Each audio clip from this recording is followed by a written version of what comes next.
Hello everyone and a very very very good morning to all of you. सभी को visible Audible हूँ मैं, एक बार सभी लोग कमेंट्स करके बता देंगे। चलिए, welcome to the session everyone. जितने भी नए स्टूडेंट्स हैं इस चैनल पे पहली बार आए हैं, सबसे पहले इस चैनल को सब्सक्राइब जरूर कर लेंगे, इस वीडियो को लाइक जरूर कर देंगे और शेयर जरूर कर देंगे। स्टार्ट करते हैं आज का सेशन वोकैबुलरी के साथ। तो सबसे पहले वर्ड पे आ जाते हैं। The very first word of the day is foster. Foster word का मीनिंग क्या होता है? आप किसी को एनकरेज कर रहे हो किसी काम को करने के लिए। तो अगर आप किसी को एनकरेज कर रहे हो किसी काम को करने के लिए, उसको बोल रहे हो कि तुम्हें ये काम करना चाहिए, उसको मोटिवेट कर रहे हो, इसका मतलब आप उसको फोस्टर कर रहे हो। पार्ट ऑफ स्पीच क्या हो गया? ये वर्ड आपका वर्ब है। एनकरेज करना, नर्चर करना, प्रमोट करना, सपोर्ट करना। एंटोनिम्स क्या हो गया? आप हिंडर कर रहे हो, रोक रहे हो, सप्रेस कर रहे हो, रोक रहे हो, डिस्करेज कर रहे हो, रोक रहे हो। तो जो नई पॉलिसी है उसका मकसद क्या है? उसका मकसद है कि इनोवेशन को फोस्टर किया जाए, ज्यादा से ज्यादा ग्रो करवाया जाए रिन्यूएबल एनर्जी सेक्टर। चलो, रोकने की बात की है हमने, तो सबसे पहले सभी लोग मुझे हिंडर वर्ड के सिनोनिम्स बताएंगे। अगर हम किसी चीज को रोक रहे हैं तो हम क्या कर रहे हैं? उसको राइट कर्ब कर रहे हैं, कंटेन कर रहे हैं, चेक कर रहे हैं, वेरी गुड, कर्टेल कर रहे हैं, सारे वर्ड्स याद आने चाहिए, इम्पीड कर रहे हैं, इनहिबिट कर रहे हैं, स्टिमी कर रहे हैं, थ्रॉटल कर रहे हैं, थ्वाट कर रहे हैं, मतलब उसको रोकने की हम कोशिश कर रहे हैं, स्टिफल कर रहे हैं, उसका गला घोट रहे हैं कि वो चीज आगे ना बढ़ पाए। एक वर्ड प्रोस्क्राइब लिख सकते हैं। प्रोस्क्राइब का मतलब वैसे बैन करना होता है। आप किसी चीज को मना कर रहे हो कि तुम ये मत करो, तो उस चीज को बैन किया जा रहा है। फिर सीज करने का मतलब होता है रोकना। हॉल्ट, सीज और हॉल्ट का मीनिंग क्या होता है? वो चीज क्या हो गई है? रुक गई है। हाँ, ऑब्स्ट्रक्ट कर रहे हैं उसको, राइट, रोक रहे हैं उसको, हैम्पर कर रहे हैं, रोक रहे हैं। एक फ्रेजल वर्ब होती है रेन इन करना। रेन इन करने का मतलब भी क्या होता है? रोकना। अच्छा, अगर हम रोक रहे हैं मतलब उसके ऊपर कोई लिमिटेशन भी लगा रहे हैं तो नियर सिनोनिम्स करते हैं। लिमिटेशन लगा रहे हैं, इसका मतलब हम उसको लीश कर रहे हैं, हम उसको ब्रिडल कर रहे हैं, हम उसको फेटर कर रहे हैं। इन शब्दों का मीनिंग भी क्या होता है? हम एक तरीके से क्या करने की कोशिश कर रहे हैं? हम एक तरीके से रोकने की उस चीज को कोशिश कर रहे हैं। हाँ, एनकम्बर कर रहे हैं, राइट। मैं अपने आप को वैसे साइड कर लेती हूँ। एनकम्बर कर रहे हैं, जस्ट 1 सेकेंड। और कोई वर्ड किसी को याद आ रहा हो? हाँ, रेस्ट्रिक्ट कर रहे हैं, क्रैम्प कर रहे हैं। तो इन सारे शब्दों का मीनिंग क्या होता है? हम उस चीज, उस इंसान को, उस चीज को रोकने की कोशिश कर रहे हैं। चलो, सारे के सारों का पार्ट ऑफ स्पीच क्या है? All of these words are verbs. अगला वर्ड है रिटेलिएटरी। पार्ट ऑफ स्पीच क्या हो गया? लास्ट में ORY लग रहा है तो एडजेक्टिव हो गया। मेरे करण और अर्जुन आएंगे और क्या लेंगे? बदला लेंगे। तो मेरे करण और अर्जुन आके क्या लेंगे? बदला लेंगे, रिटेलिएट करेंगे। तो done in response to an action specially harmful और अनफ्रेंडली वन। आप कैसे रिस्पॉन्स में कर रहे हो किसी चीज को? कि किसी ने आपके साथ गलत किया था तो आप भी पलट के गलत कर रहे हो। रिप्राइजल, रेट्रीब्यूटिव, वेंजफुल मीन्स आप क्या ले रहे हो? बदला ले रहे हो। एक और वर्ड क्या होता है? विंडिक्टिव। विंडिक्टिव हो इसका मतलब क्या है? आपके अंदर बदले की भावनाएं भड़क रही हैं। आप क्या लेना चाहते हो? आप बदला लेना चाहते हो। एंटोनिम्स फॉरगिविंग, आपने माफ कर दिया। आपने कॉन्सिलिएटरी, माफ कर दिया, रिश्ते अच्छे बना लिए। ईल्डिंग, हार मान ली। तो कंट्री ने बदले के लिए क्या लगाए? टैरिफ्स लगाए। टैरिफ का मतलब क्या है? एक तरीके से एक्स्ट्रा टैक्सेस लगा दिए इंपोर्ट्स पे। किसके बाद? ट्रेड डिस्प्यूट के बाद। तो कंट्री ने क्या किया? बदला लेने के लिए इन चीजों को किया। अच्छा, अब यहाँ पे हम बात कर रहे हैं जो इंसान बदला लेगा, इसका मतलब है वो इंसान बदले की आग में भड़क रहा होगा, मतलब वो इंसान को लड़ना है। तो लड़ाकू वर्ड्स के मुझे कुछ, लड़ाकू के कुछ सिनोनिम्स बता दो। कॉम्बैटिव, कॉम्बैटिव मीन्स लड़ना है उसे, लड़ाकू है। तो कोई इंसान अगर लड़ाकू है तो उसको क्या क्या बोलते हैं? कॉम्बैटिव है, बेलिजरेंट है, बेलिकोज है। बेली रूट वर्ड का मतलब क्या होता है? बेली रूट वर्ड का मीनिंग होता है वॉर। फ्रैक्शियस है, पीविश है,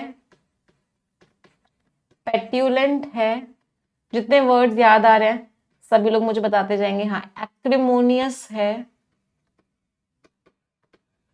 हॉस्टाइल है, और क्या बोल सकते हैं, मतलब उसको लड़ने का मन कर रहा है पूरे पूरे टाइम। रिटालिएटरी तो यही हो, ये तो बदला वाला ही हो गया। हाँ, तो इन सारे शब्दों का मीनिंग क्या होता है कि वो इंसान क्या करना चाहता है, वो इंसान लड़ाई करना चाहता है, बदला लेना चाहता है। क्वारलसम है, राइट, लड़ना है उसको। पग्नेशियस है, लड़ना है उसको। इर्कसम है, राइट, वेरी गुड। टेस्टी है, हर छोटी छोटी बात पे इरिटेट होता रहता है। कैंटैकरस है, राइट, वेरी गुड। लड़ाकू है, लड़ना है उसको। एग्जैस्परेटिंग है, एग्जैस्परेट का मीनिंग होता है अनॉयड होना, तो एग्जैस्परेटिंग है, इसका मतलब क्या है, लड़ाई से रिलेटेड है। एंटेगोनिस्ट है, राइट। अपने आप को थोड़ा छोटा कर लेती हूँ। इसका मतलब क्या है, वो इंसान कैसा है, उस इंसान को लड़ाई ही करनी है। हाँ, फिर वो वर्ड्स आ जाएंगे। कौन कौन से वर्ड्स आ जाएंगे? ग्रम्पी है, ग्राउची है। सारे वर्ड्स का पार्ट ऑफ स्पीच क्या? All of them are adjectives. अगला वर्ड है रिपल। रिपल शब्द का मीनिंग क्या होता है? एक ना पूरा रिपल इफेक्ट होता है। रिपल इफेक्ट क्या कहता है कि फॉर एग्जाम्पल ये पानी है, आपने अगर पत्थर यहां मारा है पानी में, तो इससे जो वेव्स जनरेट होंगी वो दूर दूर तक जाएंगी, यहां तक भी प्रभाव पड़ेगा। तो रिपल इफेक्ट यही होता है कि एक्शन कहीं और हुआ है लेकिन इम्पैक्ट उसका दूर दूर तक पड़ रहा है, इम्पैक्ट कहीं और भी पड़ रहा है, तो उसको हम क्या बोलते हैं? उसको हम बोलते हैं ripple effect. A gradual spreading effect of an action और इवेंट, फैलता हुआ इफेक्ट। वेव है, कॉन्सिक्वेंस है, चेन रिएक्शन है, एक का इम्पैक्ट दूसरी जगह भी पड़ रहा है। एंटोनिम स्टैग्नेशन है, रुकी हुई हैं चीजें। स्टिलनेस है, इनएक्टिविटी है। तो जो स्टील के प्राइसेस बढ़े हैं उनकी वजह से रिपल इफेक्ट हुआ है। प्राइस तो स्टील का बढ़ा है लेकिन इम्पैक्ट किस पे पड़ गया? ऑटोमोबाइल्स पे, गाड़ियों वगैरह के दाम बढ़ गए, अप्लायंसेस पे, ओवन वगैरह के दाम बढ़ गए स्टील के दाम बढ़ने से। अच्छा, स्टैग्नेशन, कोई चीज अगर रुकी हुई है तो उसकी स्टेट कौन सी है? मतलब कुछ आगे हो ही नहीं रहा तो हम उसको क्या बोलते हैं? डेडलॉक बोलते हैं। डेडलॉक का मतलब क्या होता है कि आगे कुछ हो ही नहीं रहा। इम्पासे बोलते हैं। इम्पासे इज व्हाट? आगे कुछ हो ही नहीं रहा है, चीजें आगे बढ़ ही नहीं रही हैं, that is what? Inactivity. Stand क्या बोलते हैं? ये वर्ड मुझे याद नहीं आ रहा, आप लोग मुझे बताओगे। स्टैंड ऑफ बोलते हैं या स्टैंड से कुछ वर्ड होता है जो सिनोनिम होता है डेडलॉक का। एक वर्ड होता है स्टेलमेट। हाँ, आगे कुछ हो ही नहीं रहा। स्टैंड वाला वर्ड बताएंगे मुझे? स्टैंड ऑफ होता है आई थिंक। इसके ऊपर भी थोड़ा सा स्टार मार्क करना, ये मैं बताऊंगी, मुझे एग्जैक्ट वर्ड याद नहीं आ रहा। चलो आगे बढ़ते हैं। अच्छा, अब हम स्टैग्नेशन की बात कर ही रहे हैं तो कुछ सिनोनिम्स करते हैं। वो इंसान जो बहुत ही स्टैग्नेंट रहता हो, मतलब जिसका हिलने डुलने का बिल्कुल, हम स्टैंड स्टिल, हाँ स्टैंड स्टिल कह सकते हैं, राइट। स्टैंड स्टिल का मतलब क्या है कि हिलने का मन ही नहीं, मतलब चीजों में कोई चेंजेस ही नहीं आ रहे हैं, राइट। अच्छा, अब हम उस वर्ड की बात करने वाले हैं, नहीं स्टैंड ऑफ भी सही है, stand off is also correct, stand off ही है। अब हम वो वर्ड की बात करने वाले हैं कि उस इंसान का हिलने का मन ही नहीं करता, मतलब वो इंसान बड़ा लेजी सा है, स्टैग्नेशन की स्टेट में रहता है, हिलता डुलता बिल्कुल भी नहीं है। चलो कुछ सिनोनिम्स बताएंगे। आइडल रहता है, खाली रहता है, लेजी है, लिथार्जिक है, स्लगिश है, लैंग्विड है, वेरी गुड, इनडोलेंट है, ना तन डोले ना मन डोले, हिलने का मन ही नहीं करता, स्लॉथफुल है, बिल्कुल भी नहीं हिलता, और क्या बोल सकते हैं? काउच पोटैटो है। काउच पोटैटो का मतलब क्या है एक ही जगह बैठा रहता है, टीवी के सामने बैठा रहता है, चिप्स खाता रहता है, बिल्कुल भी उसका हिलने का मन ही नहीं करता। टॉर्पिड है, बिल्कुल भी नहीं हिलता। डॉर्मेंट का मतलब भी क्या होता है, कुछ एक्टिविटी नहीं हो रही, कुछ भी नहीं हो रहा। तो इन सारे शब्दों का मतलब क्या होता है, ऐसा इंसान जो कैसा है, बहुत ही लेजी है। सारे के सारे वर्ड्स का पार्ट ऑफ स्पीच क्या है, all of them are adjective, सारे के सारे एडजेक्टिव। बेटा वर्ड्स को मिक्स मत करो। लिम्पिड शब्द का मतलब था क्लियर, कोई चीज एकदम क्लियर होती है वो होता है लिम्पिड। और लैंग्विड का मतलब होता है लेजी, वो इंसान जो बहुत ही क्या होता है, बहुत ही ज्यादा लेजी होता है। तो लिम्पिड और लैंग्विड देखने में एक जैसे हैं, बट मीनिंग्स क्या है, मीनिंग्स बिल्कुल ही अलग अलग है। तो शब्दों को मिक्स बिल्कुल भी नहीं करना। ठीक है, चलो अगले वर्ड पे आते हैं। अच्छा, रिपल का पार्ट ऑफ स्पीच क्या था, रिपल इफेक्ट पूरा का पूरा एक फ्रेज की तरह यूज किया जाता है, और ये फ्रेज आपका नाउन होता है। ये सारे के सारे वर्ड्स एडजेक्टिव्स थे, और ये जो स्टेलमेट तक के वर्ड्स थे ये आपके नाउन्स थे। कंस्ट्रेन कर दिया आपने, मतलब किसी को रोक दिया, बांध लिया।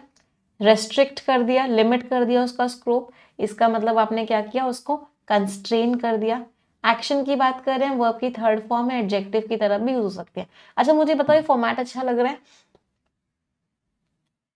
सभी को, कि लिखने के लिए भी इनफ स्पेस है, और जो वर्ड कर रहे हैं उसकी भी सारी चीजें हैं। तो रेस्ट्रिक्ट किया गया है मतलब लीश किया गया है, ब्रिडल किया गया है, रोका गया, तो वो सारे वर्ड्स फिर से आ जाएंगे। हिंडर किया गया है, ऑब्स्ट्रक्ट किया गया, जितने भी अभी वर्ड्स पढ़े थे ना, फेटर्ड किया गया है, शैकल्ड किया गया है, तो सारे वर्ड्स फिर से आ जाएंगे। ऑब्स्ट्रक्ट किया है, हिंडर किया है, हैम्पर किया है, इनहिबिट किया है, इम्पीड किया है, सारे के सारे सेम वर्ड्स ही आ जाएंगे। एंटोनिम्स, अनरेस्ट्रिक्टेड है, फ्री है, अनइनहिबिटेड है, मतलब बिल्कुल भी कोई रोक नहीं है। अच्छा मुझे फ्री वर्ड्स के सिनोनिम्स बता दो। जाओ तुम्हें फ्री कर दिया, इसका मतलब तुम्हें क्या दे दिया, रिवाइज करेंगे सारे वर्ड्स। लीवे दे दिया, तुम्हें इमेंसिपेट कर दिया, तुम्हें लिबरेट कर दिया, तुम्हें अनलीश कर दिया, अनब्रिडल कर दिया, अनफेटर कर दिया, अनशैकल कर दिया। फिर अगर तुम्हारे ऊपर से इंजाम हटा दिया गया तो क्या लिख सकते हैं, तुम्हें एब्सॉल्व कर दिया, एक्विट कर दिया, एक्सोनरेट कर दिया, एक्सकल्पेट कर दिया, विंडिकेट कर दिया, पार्डन कर दिया, तुम्हें माफी दे दी, तुम्हें एमनेस्टी दे दी। एमनेस्टी का मतलब भी क्या होता है, एक तरीके से माफी दे दी, फ्री कर दिया तुम्हें। सारे इंजाम तुम्हारे ऊपर से क्या कर दिए, हटा दिए गए। सारे वर्ड्स का पार्ट ऑफ स्पीच क्या है, all of these words are verbs. हाँ, इम्प्यूनिटी दे दी, मतलब फ्रीडम फ्रॉम पनिशमेंट दे दिया। तो डेवलपिंग कंट्रीज रुक जाती हैं, किस चीज की वजह से रुक जाती हैं, क्योंकि उनके ऊपर फाइनेंशियल लिमिटेशंस लगाए जाते हैं। क्लाइमेट एक्शन है, मतलब क्लाइमेट को प्रोटेक्ट करने की कोशिश तो करती है, लेकिन पैसे की कमी की वजह से वो उस काम को अच्छे से कर नहीं पाती। रेपरकशंस, लास्ट में आईओएन लग रहा है, पार्ट ऑफ स्पीच क्या हो गया, नाउन। रेपरकशन का मीनिंग क्या होता है, किसी भी चीज के नेगेटिव इंपैक्ट को हम क्या बोलते हैं, रेपरकशंस बोलते हैं।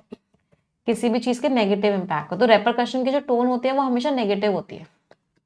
इस चीज के रेपरकशंस क्या पड़े, मतलब इस चीज के नेगेटिव इंपैक्ट्स क्या पड़े। अनइंटेंडेड कॉन्सिक्वेंसेस, अनइंटेंडेड मीन्स अनचाहे कॉन्सिक्वेंसेस, तो कॉन्सिक्वेंसेस, रामिफिकेशंस, फॉल आउट सारे नेगेटिव है। एंटोनिम्स, कारण क्या थे, ऑरिजिन्स क्या थे।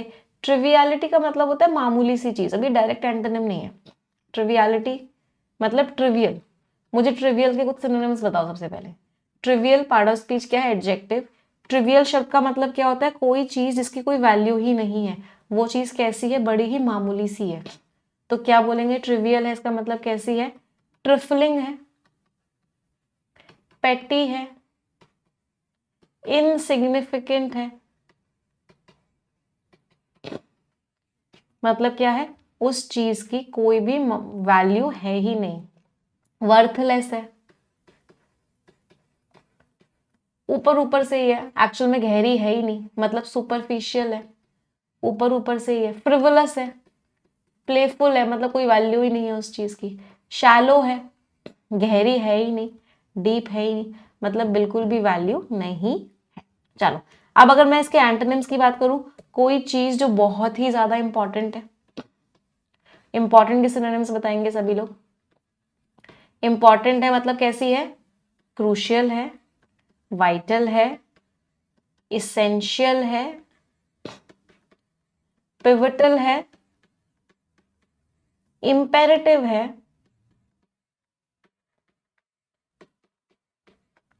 इंडिस्पेंसिबल है,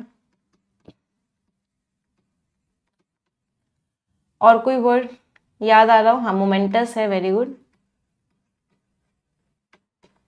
सलायंट है, वेरी गुड।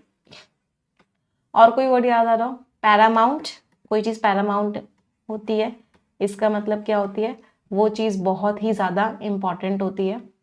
कॉन्सिक्वेंशियल है, कोई चीज कॉन्सिक्वेंशियल होती है, मतलब क्या होती है? बहुत ही ज्यादा इंपॉर्टेंट होती है। तो इन सारे शब्दों का मीनिंग क्या है कि वो चीज कैसी है? वो चीज बहुत इंपॉर्टेंट है। Part of speech, adjective. तो जो टैरिफ्स थे, जो टैक्सेस लगाए गए, उनका बहुत ही इकोनॉमिक इम्पैक्ट पड़ा, जिसकी वजह से क्या हो गया? महंगाई बहुत ज्यादा बढ़ गई। हाँ, क्रिटिकल है, राइट। क्रिटिकल के 3-4 मीनिंग्स होते हैं। एक क्रिटिकल का मीनिंग होता है बुराई वाली टोन होना, एक क्रिटिकल का मीनिंग होता है इंपॉर्टेंट, एक क्रिटिकल का मीनिंग होता है किसी चीज को एनालाइज करना, उसके पॉजिटिव्स और नेगेटिव्स दोनों की बात करना। तो क्रिटिकल वर्ड के सारे मीनिंग्स होते हैं। अगला वर्ड है एग्जॉर्बिटेंट। एग्जॉर्बिटेंट मीन्स हद से ज्यादा। तो कोई इंसान हद से ज्यादा खर्चा कर रहा है, तो इसका मतलब क्या है? उस चीज को बहुत ही ज्यादा एग्जॉर्बिटेंटली स्पेंड कर रहा है। तो एग्जॉर्बिटेंट मीन्स बहुत ज्यादा, और इसको पैसे के लिए यूज किया जाता है। पार्ट ऑफ स्पीच क्या हो गया? एडजेक्टिव। तो कोई चीज हद से ज्यादा है, आउटरेजियस है, एक्सेसिव है, स्टीप है, इन सारे शब्दों का मीनिंग बहुत ज्यादा तेज है। अच्छा, तो अगर हम हद से ज्यादा की बात कर रहे हैं, तो मुझे महंगे होने के कुछ कुछ सिनोनिम्स बता दो। कोई चीज अगर बहुत महंगी है, मीन्स इट इज एक्सेसिवली, क्या कह सकते हैं? प्राइसी है। प्राइसी शब्द का मीनिंग क्या होता है? प्राइसी शब्द का मीनिंग होता है बहुत महंगी होना। तो आप क्या क्या बोल सकते हो अगर कोई चीज महंगी है तो? अगर वो चीज महंगी है तो एक्सपेंसिव है, कॉस्टली है, और क्या बोल सकते हैं? हाँ, एग्जॉर्बिटेंट तो उसका सिनोनिम हो ही गया, बहुत ज्यादा महंगी है। और कुछ बोल सकते हैं बहुत ज्यादा महंगी को? कुछ ऐसे वर्ड्स बोल सकते हैं, जैसे कोई इंसान बहुत ही ज्यादा अमीर है या बहुत ही ज्यादा खर्चा करता है। ऑप्यूलेंट है वो इंसान, एफ्लुएंट है, दोनों का मीनिंग क्या होता है? बहुत ही ज्यादा वेल्दी। एक्स्ट्रावेगेंट है, एक्स्ट्रावेगेंट का मीनिंग क्या होता है? ऐसा इंसान जो बहुत ही ज्यादा खर्चा करता है। फिर एक वर्ड होता है पॉश। आपने सुना होगा ना, पॉश सोसाइटी है वो, तो इसका मतलब क्या? बहुत ही वेल्दी सोसाइटी है। फिर इसके जैसा एक और वर्ड होता है सम्शुअस। इसका मीनिंग भी क्या होता है? बहुत ही ज्यादा खर्चा करने वाला। तो जो चीज बहुत ही ज्यादा खर्चा करे। चलो इसके एंटोनिम्स करते हैं। अगर कोई इंसान बहुत गरीब हो तो उसको क्या बोलते हैं? पुअर बोलते हैं, राइट। इंडिजेंट बोलते हैं, पेक्यूनियस, पेन्योरियस बोलते हैं। पेन्योरियस इज व्हाट? ऐसा इंसान जो बहुत ही ज्यादा गरीब होता है। इम्पोवरिश्ड बोल सकते हैं, बहुत ही ज्यादा गरीब। डेस्टिट्यूट बोल सकते हैं, राइट, बहुत ही ज्यादा गरीब, जिसके पास एक पेनी ना हो, पेनीलेस बोल सकते हैं, बहुत ही ज्यादा गरीब। ब्रोक बोलते हैं, कुछ लोग बोलते हैं ना, he is broke. He is broke का मतलब क्या है? कि उसके बाद बिल्कुल भी पैसा नहीं है। और क्या बोल सकते हैं? अच्छा, एक ना इडियम होता है, very important idiom, down and out. कोई इंसान अगर डाउन एंड आउट है, इसका मतलब क्या है? कि उसके पास बिल्कुल भी पैसा नहीं है। वो इंसान कैसा है? बहुत ही गरीब है। याद रहेंगे वर्ड्स? बहुत सारे ओवरलोड तो नहीं हो रहा वर्ड्स का? ये वर्ड्स बेसिकली आधे से ज्यादा वर्ड्स तो हम पहले भी कर चुके हैं, तो मतलब एक तरीके से रिवीजन भी चल रहा है। हाँ, इम्पेक्यूनियस भी बोल सकते हैं। तो आधे से ज्यादा वर्ड्स का तो रिवीजन ही चल रहा है, बार बार रिपीट हो रहे हैं, तो आपको याद होते हुए चलेंगे। एंटोनिम्स क्या हो गए? रीजनेबल है, मॉडरेट है, फेयर है। अच्छा, कोई चीज सस्ती है तो उसको क्या बोलेंगे? इकोनॉमिकल है, थ्रिफ्टी है, और क्या बोलेंगे? फ्रूगल है। इसका मतलब क्या होता है? सस्ती है, चीप है। हाँ, पार्सिमोनियस भी बोल सकते हैं। पार्सिमोनियस शब्द के दो मतलब होते हैं। पार्सिमोनियस शब्द का एक मतलब क्या होता है? एक तो होता है कि आप कंजूस हो, और दूसरा मतलब गरीब भी होता है। तो पार्सिमोनियस भी बोल सकते हैं इसमें। चलो आगे बढ़ते हैं। जो एग्जॉर्बिटेंट कॉस्ट था, इतना ज्यादा कॉस्ट था, इतना महंगा था ग्रीन हाइड्रोजन प्रोडक्शन, तो ये अभी भी एक बहुत ही बड़ा चैलेंज है वाइड स्प्रेड अडॉप्शन के लिए, कि बहुत सारे लोग इसको अडॉप्ट नहीं कर रहे हैं। अगला वर्ड है परवेसिव। परवेसिव इज जो सब जगह फैला हो। लास्ट में आईवी लग रहा है। Part of speech is what? Adjective. अच्छा, मुझे इसके एडजेक्टिव है, इसके सिनोनिम्स बता दो। कोई चीज अगर सब जगह फैली हुई है, इसका मतलब वो क्या है? इसका मतलब वो क्या है? रैम्पेंट है, राइफ है, कॉमन है, प्रिवेलेंट है, वाइड स्प्रेड है, ओमनी प्रेजेंट। ओमनी का मतलब क्या होता है? ऑल। ओमनी प्रेजेंट है, इसका मतलब क्या है? वो चीज सब जगह फैली हुई है। यूनिवर्सल है, राइट, सब जगह फैली हुई है। पार्ट ऑफ स्पीच क्या है? सारे के सारे वर्ड्स भी एडजेक्टिव है, मतलब वो चीज सब जगह फैली हुई है, एक ही जगह रुकी हुई नहीं है। Spreading widely through out an area, omni present और एनकम्पासिंग। एनकम्पासिंग का मीनिंग क्या होता है? हर चीज को उसने कवर कर लिया है। एंटोनिम्स लिमिटेड है, लोकलाइज्ड, कन्फाइंड है, एक ही जगह है। तो क्लाइमेट पॉलिसीज का जो इन्फ्लुएंस है वो परवेसिव है, वो सब जगह फैला हुआ है, सारे के सारे इंडस्ट्रियल सेक्टर्स में है। यूबिक्वेशियस है, राइट, यूबिक्वेशियस है, सब जगह फैली हुई है। अगर बीमारी की बात कर लेते हैं तो पैंडेमिक हो जाता है। अगर बीमारी की बात करें तो पैंडेमिक सब जगह फैली हुई है, इतनी कॉमन हो गई है, अ डाइम अ डजन हो चुकी है। अ डाइम अ डजन का मतलब क्या होता है? सब जगह फैली हुई है। पैन रूट वर्ड का मीनिंग भी क्या होता है? पैन शब्द का मीनिंग होता है ऑल।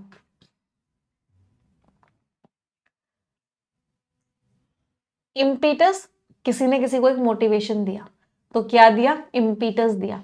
तो किसी भी तरह के मोटिवेशन को हम क्या बोलते हैं? इम्पीटस बोलते हैं। Means it's a kind of what? Motivation. Part of speech noun हो गया। तो अ फोर्स और influence that make something happen और डेवलप फास्टर। एक तरह की फोर्स होती है जो आपको पुश करती है, आगे की तरफ मूव करने में हेल्प करती है। मोमेंटम, ड्राइव, स्टिमुलस, फिर वही सारे वर्ड्स, एनकरेजमेंट। स्टिमुलस तो लिखा ही हुआ है। एक तरीके से कैटलिस्ट। कैटलिस्ट क्या होता है? कैटलिस्ट होता है जो आपको, जो किसी चीज की स्पीड बढ़ा देता है, मतलब आपको आगे की तरफ एक पुश दे रहा है। इसका मतलब वो क्या है? कैटलिस्ट। जैसे इम्पीरियस होता है, ऐसे एक वर्ड होता है इम्पल्स। इम्पल्स का मीनिंग भी क्या होता है? आपको आगे की तरफ पुश कर रहा है, आपका वो मोटिवेट कर रहा है। एंटोनिम्स हिंड्रेंस, डेटरेंट, ऑब्स्टिकल, जो रोके आपको। अभी बहुत सारे वर्ड्स किए थे उसके, हिंडर करना, ऑब्स्ट्रक्ट करना, इम्पीड करना, तो इम्पेडिमेंट आ जाएगा इसके एंटोनिम में। इनहिबिशन आ जाएगा, जो आपको रोक रहा है। तो जो COP29 की जो समिट हुई, समिट मीन्स मीटिंग हुई, इसने बहुत ही फ्रेश इम्पीटस दिया, बहुत ही फ्रेश एनकरेजमेंट दिया। किस चीज के लिए? ग्लोबल एक्शन के लिए, कि सब लोग मिलजुल के एक्शन लें। अच्छा, हमने यहाँ पे समिट की बात करी है, तो समिट का एक और मीनिंग होता है, सभी को पता है? समिट का एक और मीनिंग क्या होता है? किसी चीज का हाईएस्ट पॉइंट। तो किसी चीज के टॉप मोस्ट पॉइंट को भी समिट कहते हैं। तो मुझे अब इसके कुछ सिनोनिम्स बता दो। Summit is what? Peak. Peak क्या हो गया? क्रेस्ट। उस केस में समिट क्या होता है? नाउन होता है। और क्या बोल सकते हैं? Acme, zenith, apex, apex.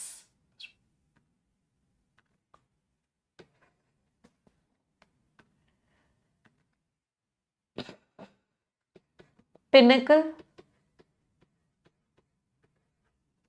इन सारे शब्दों का मीनिंग क्या होता है? किसी भी चीज का हाईएस्ट पॉइंट। एक और वर्ड होता है apogee. Apogee is also what, the highest point of something. Culmination, culmination का मीनिंग क्या होता है, कहाँ वो चीज खत्म हो रही है, इसका मतलब क्या है, उस चीज का हाईएस्ट पॉइंट क्या है। अच्छा, लोएस्ट पॉइंट को क्या बोलते हैं, लोएस्ट पॉइंट को बोलते हैं नादिर, थ्रेशहोल्ड। ये क्या हो जाते हैं, लोएस्ट पॉइंट हो जाते हैं। ट्रफ,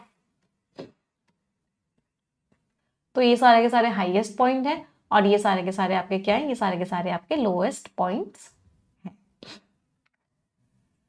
रिक्विजिट नाम से समझ में आ रहा है कौन सी चीज जो रिक्वायर्ड है, कौन सी चीज जो कंपलसरी है, वो चीज क्या होती है, रिक्विजिट होती है। पार्ट ऑफ स्पीच क्या है, नाउन है। तो कोई भी चीज जो नेसेसरी है, रिक्वायर्ड है, इसेंशियल है, मैंडेटरी है, इंडिस्पेंसिबल है। अच्छा, ये वर्ड्स ना डायरेक्टली सिनोनिम्स नहीं है, क्योंकि रिक्विजिट नाउन है और ये इसके एडजेक्टिव फॉर्म्स के सिनोनिम्स है ना। तो all of them are synonyms of adjective forms, noun के सिनोनिम्स नहीं है। एंटोनिम्स भी क्या है, एडजेक्टिव फॉर्म्स के सिनोनिम्स है, एडजेक्टिव फॉर्म के एंटोनिम्स है। ऑप्शनल है, अननेसेसरी है, डिस्पेंसिबल है, वॉलंटरी, आप अपनी मर्जी से कर रहे हो, कोई जरूरी नहीं था।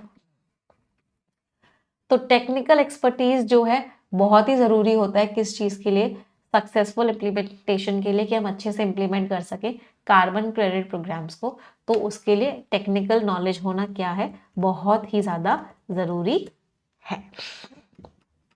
पार्ट ऑफ स्पीच क्या हो गया, रिक्विजिट का नाउन हो गया। हाँ, एक वर्ड होता है, बिल्कुल सही बोला एक बच्चे ने, सिने क्वा नॉन। सिने क्वा नॉन का मतलब क्या होता है, इस चीज के बिना काम नहीं चल सकता। मतलब ये चीज कैसी है, ये चीज बहुत इंपॉर्टेंट है, वेरी इंपॉर्टेंट। ये बहुत बार एग्जाम्स में भी आया है, इसके बिना नहीं चलेगा। सिने क्वा नॉन मीन्स काम नहीं चलेगा इसके बिना, मतलब this is something which is very important.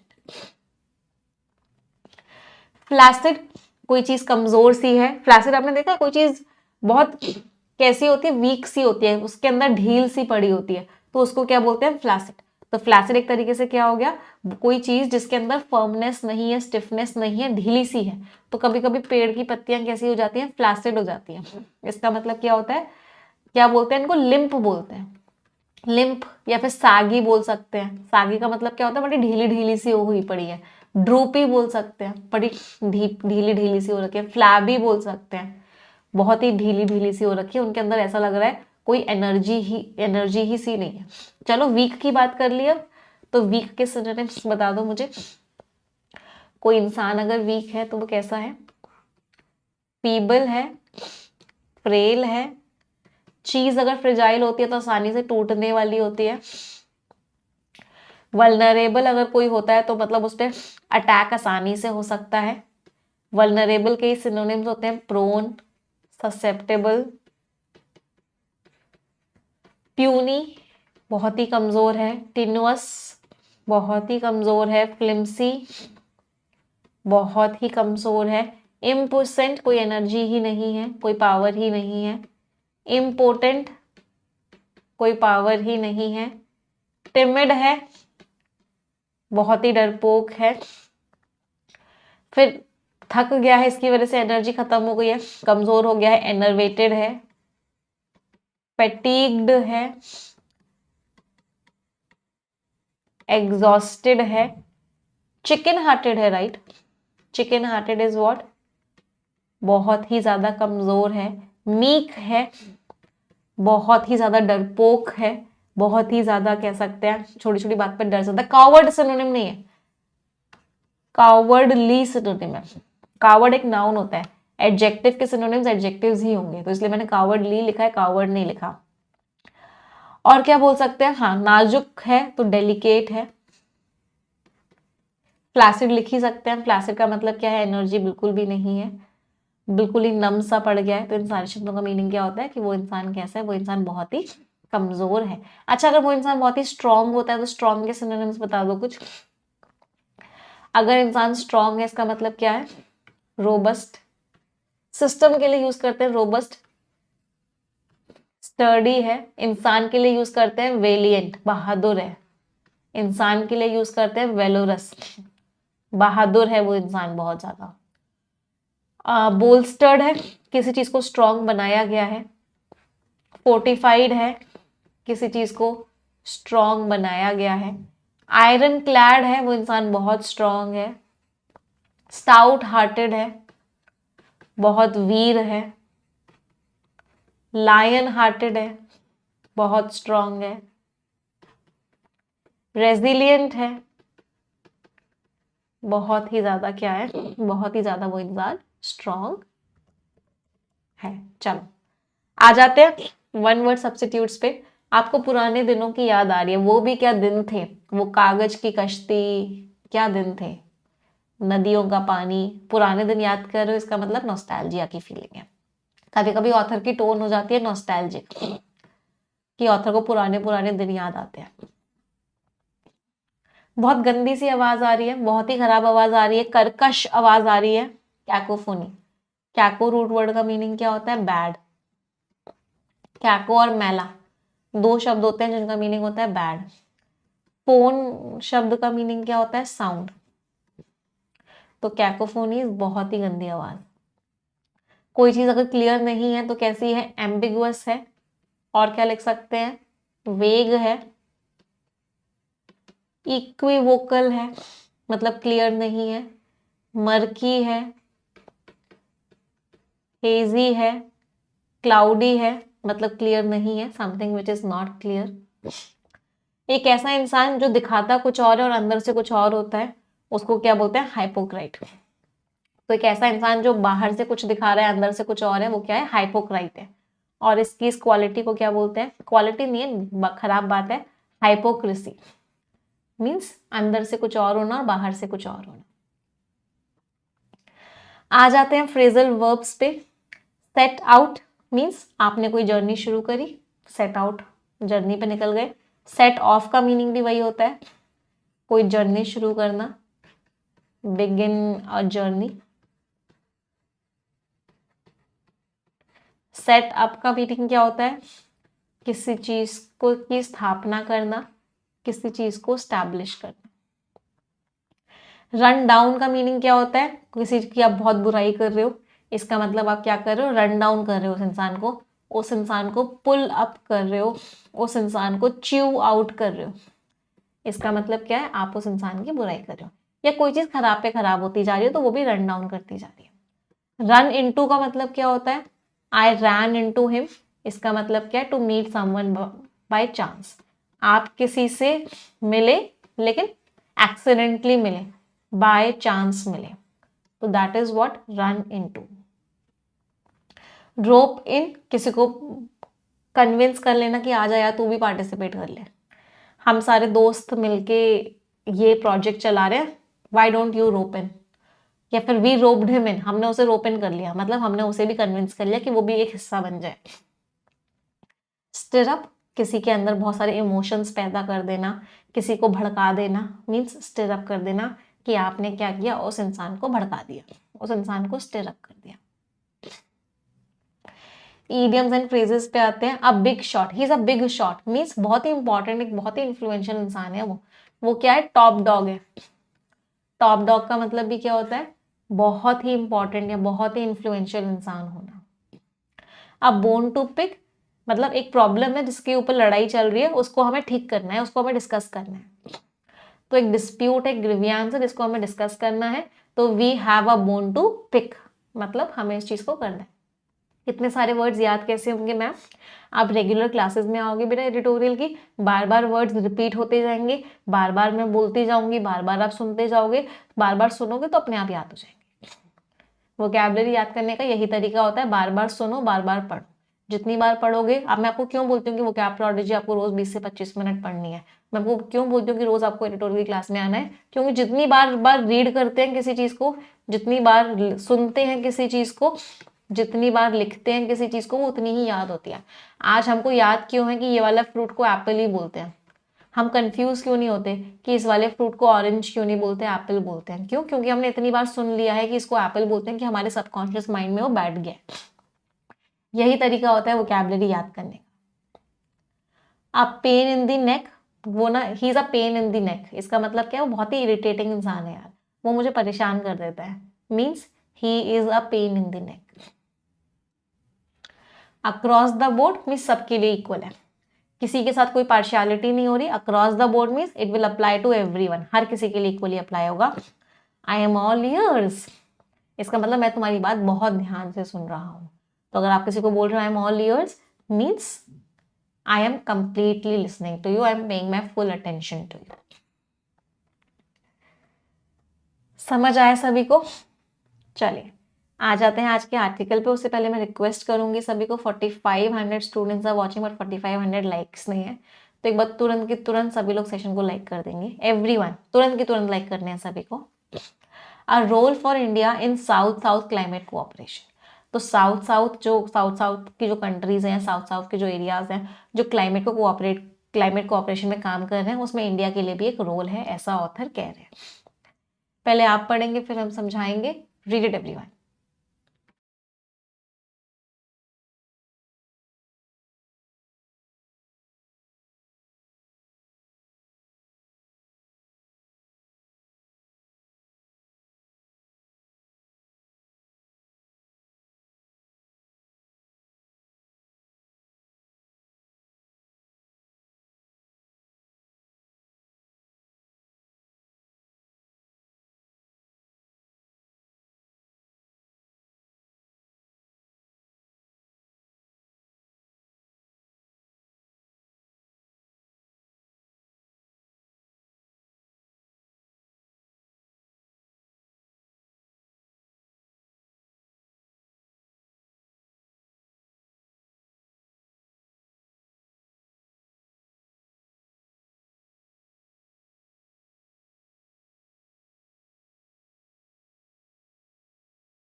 चलिए देखते हैं ऑथर क्या कह रहे हैं। COP29 एट बाकू, तो COP29 की मीटिंग हुई अजरबैजान में। एप्टली मीन्स एकदम एक्यूरेटली, जिसको एक्यूरेटली क्या बोला जाता है, रेफर कैसे किया जाता है, as the climate finance COP। तो क्लाइमेट फाइनेंस को लेके ये मीटिंग हुई। COP क्या है? कॉन्फ्रेंस ऑफ पार्टीज है, मतलब मीटिंग, एक ग्रुप का नाम है COP, जहां पे क्लाइमेट को लेके क्या करते हैं, मीटिंग्स करते हैं। Has played a crucial role, इसने एक बहुत ही इंपॉर्टेंट रोल प्ले किया है। क्रूशियल का मतलब है इंपॉर्टेंट। इन ऑपरेशनलाइजिंग का मतलब है काम पे लाना। किस चीज को काम पे लाया है? कोर मीन्स मेन जो एलिमेंट्स हैं आर्टिकल 6 के, जो पेरिस अग्रीमेंट में लिखे गए थे। द अडॉप्शन ऑफ आर्टिकल 6 को जो अडॉप्ट किया गया, अपनाया गया एट बाकू में, ये रिप्रेजेंट करता है, ये शो करता है एक रिन्यूड फोकस, एक नया फोकस आ चुका है मार्केट मैकेनिज्म में, किस तरीके से मार्केट काम करेगी। विच कोड हेल्प कंट्रीज, जो कंट्रीज को हेल्प कर सकती हैं। कौन सी कंट्रीज को? दैट आर ऑफन कंस्ट्रेंट, वो कंट्रीज जो बहुत प्रॉब्लम कंस्ट्रेंट है, रोक में है बाय लिमिटेड रिसोर्सेज, उनके पास रिसोर्सेज ही नहीं है, पैसा ही नहीं है, और वो एंड फेस डिफिकल्टीज, और वो कंट्रीज जो डिफिकल्टीज फेस करती हैं किस चीज में, इन अचीविंग एंड किस चीज को पाने में, एक इकोनॉमी वाइड पूरी की पूरी कंट्री में ट्रांजिशन लाने में, ट्रांजिशन मीन्स चेंज लाने में, to a carbon neutral economy. Carbon neutral economy का मतलब क्या होता है कि जितनी कार्बन डाइऑक्साइड आप रिलीज कर रहे हो उतनी आप एब्जॉर्ब भी कर लो, मतलब आपका जो नेट कार्बन डाइऑक्साइड रिलीज है वो जीरो हो जाए, zero carbon emissions, net zero हो जाए। आर्टिकल 6, तो आर्टिकल 6 जो है उसके अंदर पोटेंशियल है, पोटेंशियल मीन्स उसके अंदर पावर है टू मीट, कि वो क्लाइमेट एम्बिशंस जो है, क्लाइमेट को लेके जो हमने गोल्स बनाए हैं उनको पूरा कर सकता है। कैसे? थ्रू कोऑपरेटिव अप्रोचेस, कि सब मिलजुल के काम करें तो वो पूरा हो सकता है। उसका जो की इंपॉर्टेंट है, की का मतलब जो उसका मेन इंपॉर्टेंट है, आर्टिकल 6.2 जो है वो फैसिलिटेट करता है। फैसिलिटेट करना मीन्स हेल्प करता है। किस चीज में हेल्प करता है? कि ट्रांसफर किया जाएगा इंटरनेशनली ट्रांसफर्ड मिटिगेशन आउटकम्स। तो ITMO एक नाम है क्योंकि कैपिटल लेटर से लिखा हुआ है। मिटिगेशन का मीनिंग होता है सुकून पहुंचाना, वैसे आउटकम का मीनिंग होता है रिजल्ट। तो इंटरनेशनली ट्रांसफर्ड मिटिगेशन आउटकम्स को ट्रांसफर किया जाएगा होस्ट कंट्री से, होस्ट मीन्स जो उसको कर रहा है, और पार्टनर कंट्रीज जो होंगी, जिससे कि कंट्रीज को मदद की जाएगी कि वो अपने नेशनल डिटरमाइंड कॉन्ट्रीब्यूशंस को मीट कर सकें। NDC भी अगेन नाम है। कैसे? उनको फ्लेक्सिबिलिटी दी जाएगी कि उनके हिसाब से अग्रीमेंट्स बनाए जाएंगे। टेलर्ड मीन्स किसी के हिसाब से कोई काम करना। तो प्रोसेस जो है ना केवल सपोर्ट करता है एमिशन रिडक्शंस, कि धुआं कम रिलीज होगा, मतलब कार्बन डाइऑक्साइड कम रिलीज होगा होस्ट कंट्री में, मतलब डेवलपिंग कंट्री जो कर रही है, जहां पे वो चीज हो रही है, बट ऑल्सो फोस्टर्स, और भी किस चीज में हेल्प करेगा? फोस्टर का मतलब है ग्रो करवाने में, हेल्प करने में, कि टेक्नोलॉजी एक्सचेंज, जो कि डेवलप्ड कंट्री डेवलपिंग कंट्री को अपनी टेक्नोलॉजी दे। प्रमोट्स कैपेसिटी बिल्डिंग की, डेवलपिंग कंट्री में भी कैपेसिटी बने जिससे कि रिन्यूएबल एनर्जी वहां पे यूज हो। और फैसिलिटेट होगा, हेल्प किया जाएगा फाइनेंशियल रिसोर्सेज में, पैसे भी दिया जाए, पार्टनर कंट्री पैसा भी दे। पार्टनर कंट्री कौन होगी? डेवलप्ड कंट्री होगी, जिससे कि मदद हो सके इन द ट्रांजिशन, चेंज होने में, कि हम एक लो कार्बन इकोनॉमी में वो आ जाए वो डेवलपिंग कंट्री, और सस्टेनेबल डेवलपमेंट गोल्स को भी मीट कर सके। तो बेसिकली पूरे पैराग्राफ में एक ही बात लिखी हुई है कि हो क्या रहा है, कि एक तो है डेवलप्ड कंट्री और एक है डेवलपिंग कंट्री। तो डेवलपिंग कंट्री तो होस्ट कंट्री है, और जो डेवलप्ड कंट्री है वो पार्टनर कंट्री है। तो पार्टनर कंट्री इस डेवलप्ड कंट्री इस डेवलपिंग कंट्री की मदद करेगी, जिससे कि डेवलपिंग कंट्री जो है क्या कर सके, जो क्लाइमेट के उसके ऊपर नेगेटिव इंपैक्ट पड़ रहे हैं, उस क्लाइमेट के नेगेटिव इंपैक्ट से बच सके। तो ये सारी की सारी मदद करेगी डेवलप्ड कंट्री डेवलपिंग कंट्री को। डेवलप्ड कंट्री अपनी टेक्नोलॉजी देगी डेवलपिंग कंट्री को, डेवलप्ड कंट्री डेवलपिंग कंट्री की कैपेसिटी बनाने में हेल्प करेगी, डेवलप्ड कंट्री पैसा भी देगी डेवलपिंग कंट्री को, जिससे कि सस्टेनेबिलिटी डेवलपमेंट गोल्स को हम रीच कर सके। सस्टेनेबिलिटी डेवलपमेंट गोल्स क्या होते हैं? कि ऐसे डेवलप इस तरीके से हम डेवलपमेंट करें कि इन्वायरमेंट को नुकसान ना पहुंचे। उस चीज को पाने के लिए जितने भी गोल्स बनाए गए उनको सस्टेनेबिलिटी डेवलपमेंट गोल्स बोला गया। पैसेज समझ में आया सभी को? चलिए अब थोड़ी सी ग्रामर करते हैं। मुझे कुछ कुछ क्वेश्चंस का आंसर बताएंगे। एक तो मुझे हैज प्लेड वर्ब का सब्जेक्ट बता दो, रिप्रेजेंट्स वर्ब का सब्जेक्ट बता दो, फेस वर्ब का सब्जेक्ट बता दो, इस सेंटेंस का टेंस बता दो, फैसिलिटेट्स वर्ब का सब्जेक्ट बता दो, इस मीट को क्या बोलते हैं ये बता दो, ये मीट का पार्ट ऑफ स्पीच क्या है।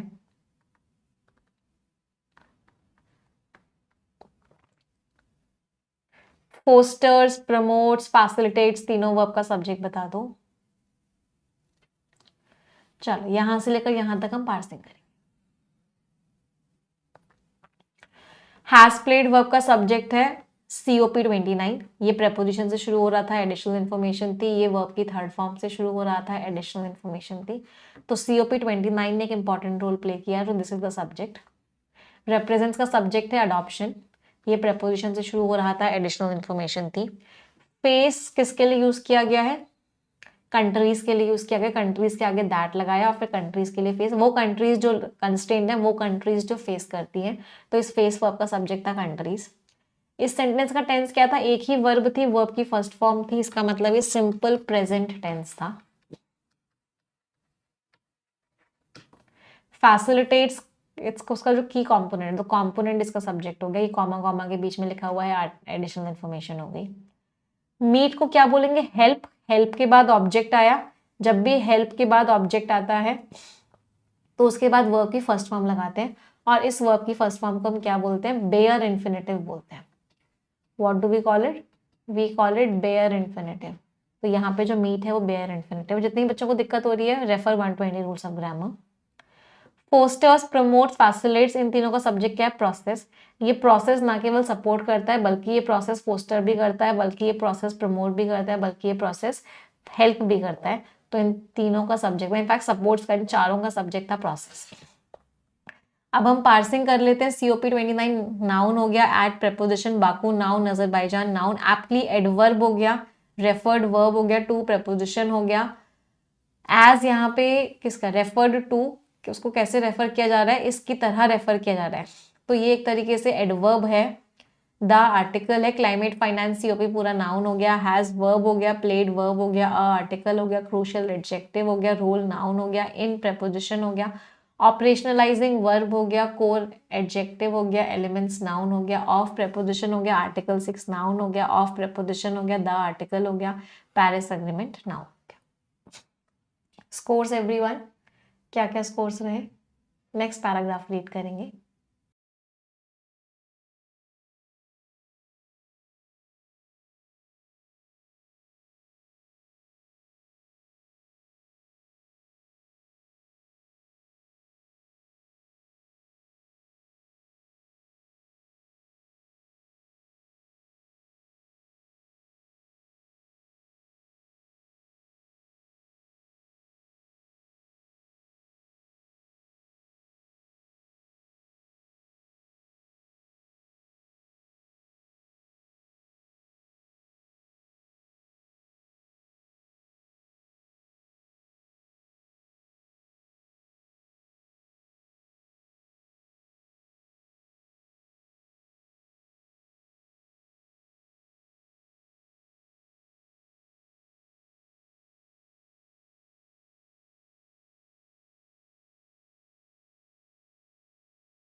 चलिए आगे देखते हैं, आगे क्या लिखा हुआ है।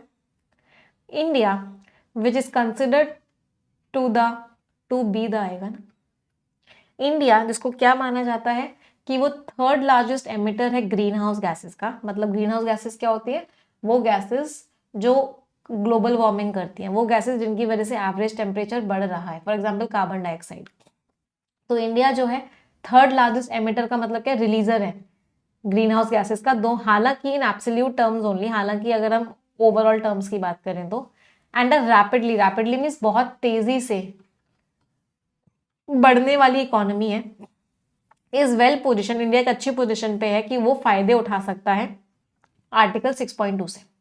The country has had a challenge, country ने एक चैलेंज फेस किया है बैलेंस करने में अपने डेवलपमेंटल गोल्स को, कि हमको डेवलपमेंट भी करना है और क्लाइमेट के वादों को भी पूरा करना है, और हमें चैलेंज फेस किया है इन दोनों को मैनेज करने में, क्योंकि हमारे यहाँ कमी है। किस चीज़ की कमी है, कि हमारे पास एडिक्वेट फाइनेंस नहीं है, हमारे पास पैसा नहीं है उतना, and also a lack of, और हमारे पास सपोर्ट की भी कमी है डेवलप्ड कंट्रीज से।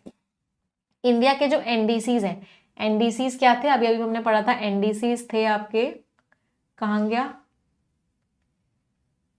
जल्दी से मुझे, हाँ ये रहा, नेशनली डिटरमाइंड कॉन्ट्रीब्यूशन जो है। Inter Alia include ambitious targets. Inter Alia क्या होता है, एक फॉरेन वर्ड होता है जिसका मीनिंग क्या होता है, जिसका मीनिंग होता है बाकी चीजों में।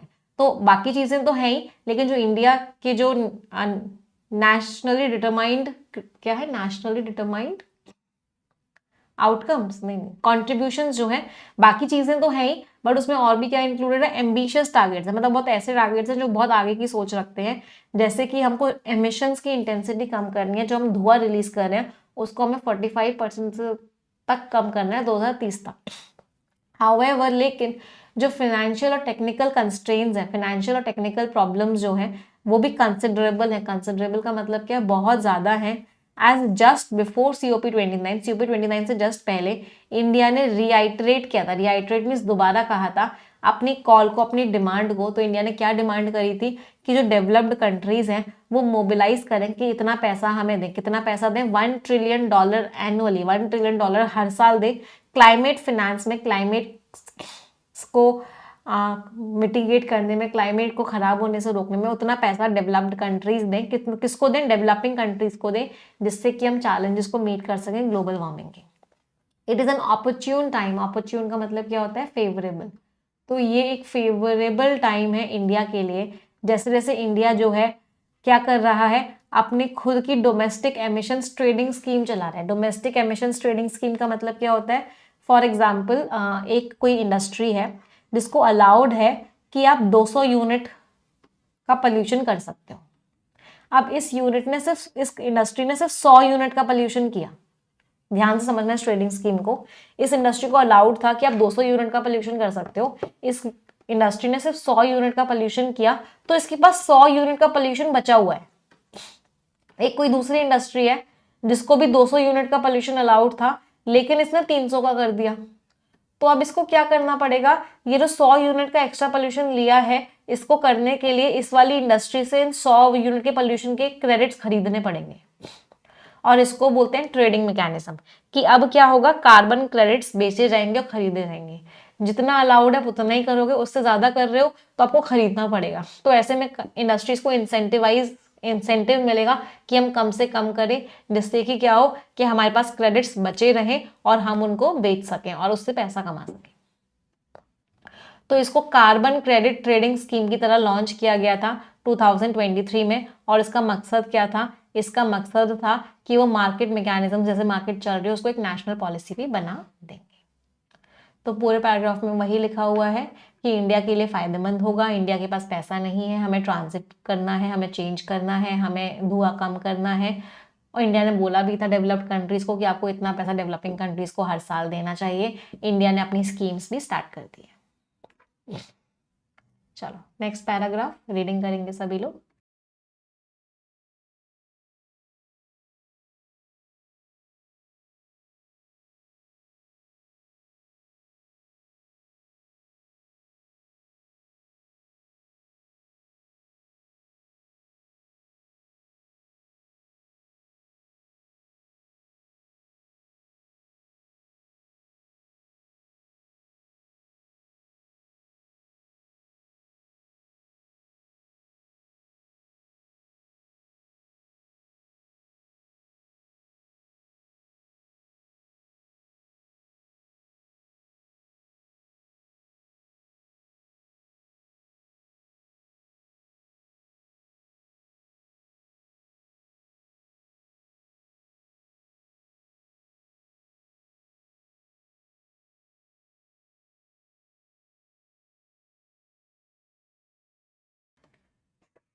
हाँ जी, आगे क्या लिखा हुआ है? While not directly link to article 6.2, 6.2 से डायरेक्टली लिंक्ड नहीं है, लेकिन ये जो CCTS है, जो स्कीम है, ये प्रपोज करती है कि हम स्ट्रांग बना देंगे इंडिया के इंस्टीट्यूशंस को। कैसे? हम उनको एक फ्रेमवर्क देंगे, पूरा का पूरा प्लान देंगे, जिससे कि ट्रांसपेरेंट, पारदर्शिता से कार्बन क्रेडिट की ट्रैकिंग होगी, किसके पास कितने क्रेडिट्स हैं, कौन कितने यूज कर रहा है। कार्बन क्रेडिट समझ गए कि इस इंडस्ट्री को 200 क्रेडिट दिए गए कि आप 200 यूनिट का ही पोल्यूशन कर सकते हो। अब इसने कितना किया, कितना इसके पास बचा, तो उसको अच्छे से ट्रैकिंग हो और वेरिफिकेशन हो कि इंडस्ट्री इसमें कोई घोटाला ना करे। इंडिया का जो पुराना एक्सपीरियंस है, प्रायर मीन्स पहले का, तो इंडिया का जो पुराना एक्सपीरियंस है with the clean development mechanism, CDM से, वॉलंटरी कार्बन मार्केट VCM से, एनर्जी सेविंग सर्टिफिकेट्स E-सर्च से, और रिन्यूएबल एनर्जी सर्टिफिकेट्स REC से, तो इन सब को इंडिया पहले चला चुका है। और इंडिया का जो एक्सपीरियंस है, इससे हमने एक ग्राउंड वर्क ले किया है, एक पूरा का पूरा एक प्लान बनाया है, जिससे कि हम अच्छे से एंगेज कर सके इंटरनेशनल कार्बन मार्केट से भी आर्टिकल 6.2 के अंदर, और हम अनलॉक कर सके, बहुत सारी अपॉर्चुनिटीज खोल सके, जिससे कि एमिशन रिडक्शन प्रोजेक्ट्स हो, धुएं को कम करने के प्रोजेक्ट्स चलाए जाए, और क्लाइमेट फाइनेंस की बात हो और पैसा लेने की बात हो। इंडिया ने आइडेंटिफाई करी हैं 14 की एक्टिविटीज। इंडिया ने आइडेंटिफाई की हैं 14 इंपॉर्टेंट एक्टिविटीज इंटरनेशनल कोलैबोरेशन के लिए, कि सब मिलजुल के काम करें आर्टिकल 6.2 के अंदर। जिसमें कौन कौन सी 14 एक्टिविटीज इंडिया ने ढूंढी है? Renewable energy, energy storage, carbon capture, utilization and storage program, ये सारी टेक्नोलॉजीज इंडिया ने ढूंढी है। ये जो टेक्नोलॉजीज हैं, जैसे कि green hydrogen, sustainable aviation fuel, aviation fuel का मतलब क्या है? जो फ्लाइट्स में यूज होता है फ्यूल। तो इन सबको बहुत ज़्यादा एक्सपर्टीज की ज़रूरत है, बहुत ज़्यादा स्किल की ज़रूरत है, रिसर्च की ज़रूरत है। इन सब में बहुत ह्यूज इन्वेस्टमेंट की ज़रूरत है, जो इंडिया मांग रहा है। किससे मांग रहा है? पार्टनरशिप से, कि बड़ी बड़ी कंट्रीज में साथ पार्टनरशिप कर लो, जैसे कि south Korea, European union and Japan. तो बेसिकली पूरा पैराग्राफ में क्या लिखा हुआ है कि इंडिया ने पहले भी ऐसे मैकेनिज्म्स चलाए हैं, तो इंडिया के पास एक्सपीरियंस है। उन सब एक्सपीरियंसेस को यूज करके इंडिया ने एक पूरा का पूरा ग्राउंड वर्क बना दिया है कि हम कैसे आर्टिकल 6.2 के अंदर एक कार्बन ट्रेडिंग मैकेनिज्म चला सकते हैं। इंडिया ने बहुत सारी एक्टिविटीज को भी आइडेंटिफाई किया है कि ये सारी एक्टिविटीज हैं जिसमें जरूरत होगी इन सब चीजों की, और इंडिया बोल रहा है कि मैं ये सब करूंगा, लेकिन मुझे इसमें पार्टनरशिप चाहिए होगी, तो बड़े बड़ी जो कंट्रीज हैं मुझे पार्टनरशिप दे इसमें, ऐसा इंडिया ने बोला। समझ आया पैसेज सभी को? एवरीवन इंफॉर्मेटिव और एनालिटिकल ही है, ना किसी की बुराई है ना किसी की तारीफ है। बेसिक सी इंफॉर्मेशन दी है ऑथर ने, और उसी इंफॉर्मेशन को एनालाइज किया है। क्वेश्चंस का आंसर देंगे। फर्स्ट क्वेश्चन,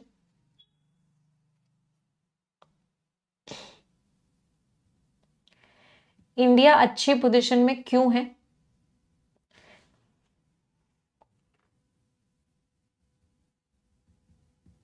इंडिया अच्छी पोजीशन में क्यों है? सबसे बड़ा एमिटर है क्या? नहीं, थर्ड लार्जेस्ट था शायद।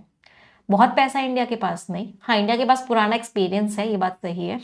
इंडिया ने अचीव कर लिए हैं क्या गोल्स? नहीं। Answer is what? Answer is C. Very good. India ने डेवलप्ड कंट्रीज को क्या रिक्वेस्ट किया? इंडिया ने रिक्वेस्ट क्या किया डेवलप्ड कंट्रीज को? कि भाई पैसा दे दो, कम से कम $1 ट्रिलियन तो एनुअली दो, हर साल दो, फॉसिल फ्यूल प्रोडक्शन को खत्म कर दो। ऐसा इंडिया ने कुछ नहीं बोला। हाँ, इंडिया ने ये बोला था कि $1 ट्रिलियन दो, एमिशन रिडक्शन को प्रायोरिटाइज करो, इकोनॉमी को ग्रो मत करो, कार्बन ट्रेडिंग को बैन कर दो। नहीं, answer is B. Next question, कौन सा मेन चैलेंजेस में से है जो इंडिया फेस करता है? कि इंडिया के पास सपोर्ट नहीं है। इंडिया सपोर्ट मांग रहा है ना, पूरे पैसेज में ऑथर ने बोला कि इंडिया चीख चीख के सपोर्ट मांग रहा है, मतलब इंडिया के पास सपोर्ट नहीं है। तो इनएडिक्वेट financial and technical support from developed countries, answer is D. हमारे पास नेचुरल रिसोर्सेज नहीं है रिन्यूएबल एनर्जी के लिए, हमारे पास पॉलिसीज नहीं है, हम न्यूक्लियर पावर पे ज़्यादा डिपेंडेंट है, ऐसी कोई भी बात नहीं लिखी हुई है। पैसेज समझ आया सभी को? आ जाते हैं स्किमिंग पे। अब हम स्किमिंग करेंगे। फिर से रिक्वेस्ट करूंगी सभी को, एक बार सेशन को तुरंत के तुरंत लाइक कर देंगे। ट्रंप जी को हम को मिस कर रहे थे बहुत दिनों से, वापस से आ चुके हैं ट्रंप जी। सेल्फ इन्फ्लिक्टेड इंजरी, अपने को ही चोट पहुंचा रहे हैं। ट्रंप के जो टैरिफ्स हैं और यूएस की इकोनॉमी जो है, उनके बारे में ऑथर बात करने वाले हैं। चलो, स्किमिंग करनी है, ऊपर ऊपर से पढ़ना है, और मुझे मेन आइडिया बताएंगे सभी लोग। What is the main idea?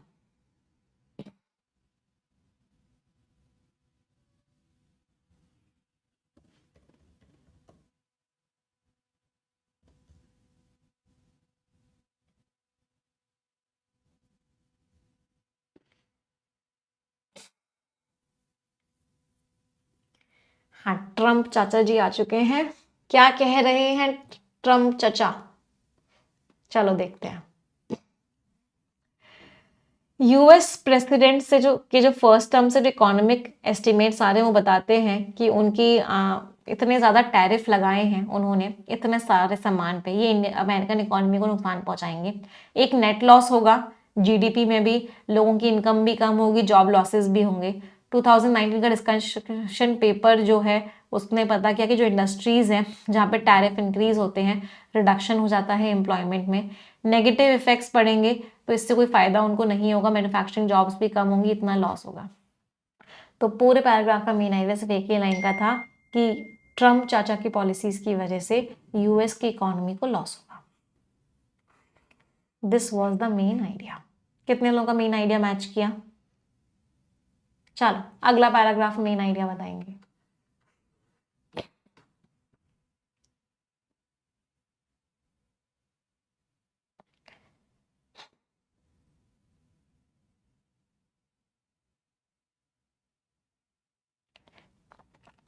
yesterday I was reading an article और वहां पे लिखा हुआ था कि मिस्टर ट्रम्प का, इनफैक्ट मैंने इंटरव्यू भी देखा, उन्होंने बोला कि प्लास्टिक के स्ट्रॉज को वापस ले आओ। तो यूएस में प्लास्टिक के स्ट्रॉज बैन हो गए थे। स्ट्रॉ मीन्स पाइप्स जिससे आप ड्रिंक्स वगैरह, कोल्ड ड्रिंक्स वगैरह पीते हो।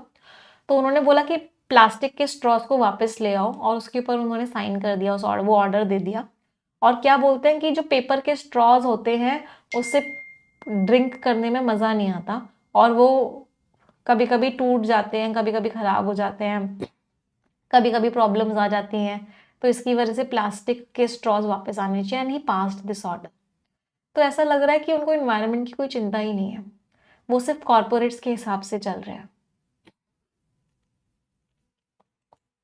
चलो एक 2019 की भी रिपोर्ट आई, उसने बोला कि ट्रेड बैरियर्स की वजह से यूएस का आउटपुट भी कम हो जाएगा, इतना डिक्लाइन हो जाएगा जीडीपी, लोगों की इनकम कम हो जाएगी।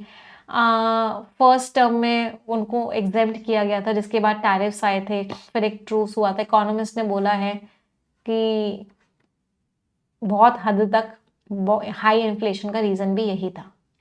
तो ऑथर फिर से वही कह रहे हैं कि मिस्टर ट्रम्प ने जो एक्शंस लिए हैं, जो टैरिफ्स लगाए हैं, जो ड्यूटीज बढ़ा दी हैं, इन सब की वजह से क्या होगा, इंपोर्ट्स कम हो जाएंगे।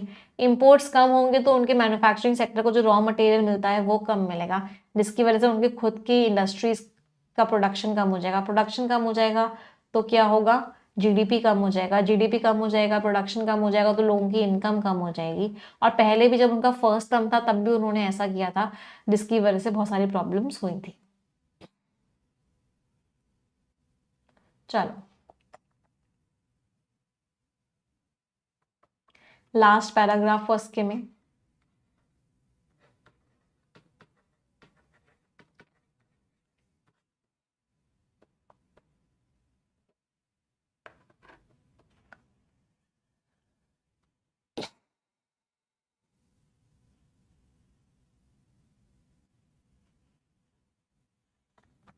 स्किमिंग करके मेन आइडिया बताएंगे।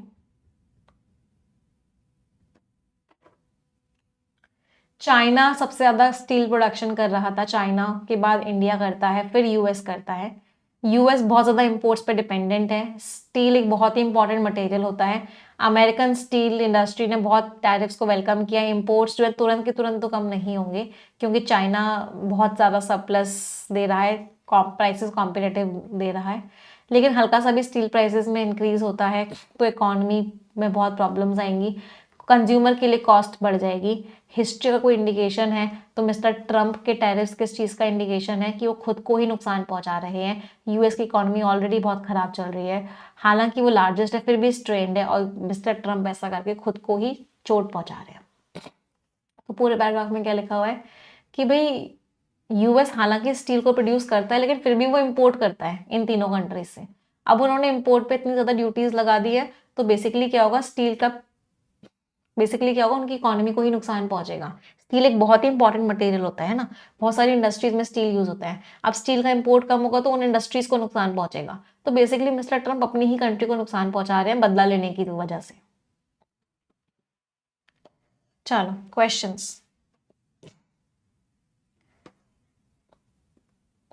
आंसर बताएंगे।